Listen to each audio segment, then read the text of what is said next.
احادیث کی اکثر کتابوں میں چند الفاظ کے تغیر کے ساتھ یہ روایت موجود ہے کہ ایک انصاری کا اونٹ بگڑ گیا تھا اور وہ کسی کے قابو میں نہیں آتا تھا، بلکہ لوگوں کو کاٹنے کے لیے حملہ کیا کرتا تھا۔ لوگوں نے حضور صلی اللہ علیہ وسلم کو مطلع کیا۔ آپ نے خود اس اونٹ کے پاس جانے کا ارادہ فرمایا تو لوگوں نے آپ کو روکا کہ یا رسول اللہ صلی اللہ علیہ وسلم، یہ اونٹ لوگوں کو دوڑ کر کتے کی طرح کاٹ کھاتا ہے۔ آپ نے ارشاد فرمایا مجھے اس کا کوئی خوف نہیں ہے۔ یہ کہہ کر آپ آگے بڑھے تو اونٹ نے آپ کے سامنے آ کر اپنی گردن ڈال دی اور آپ کو سجدہ کیا۔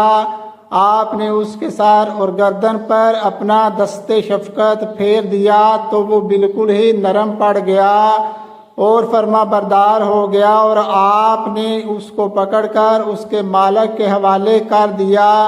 پھر یہ ارشاد فرمایا کہ اللہ کی ہر مخلوق جانتی اور مانتی ہے کہ میں اللہ کا رسول ہوں، لیکن جنوں اور انسانوں میں سے جو کفار ہیں وہ میری نبوت کا اقرار نہیں کرتے۔ صحابہ کرام نے اونٹ کو سجدہ کرتے ہوئے دیکھ کر عرض کیا کہ یا رسول اللہ صلی اللہ علیہ وسلم، جب جانور آپ کو سجدہ کرتے ہیں تو ہم انسانوں کو تو سب سے پہلے آپ کو سجدہ کرنا چاہیے۔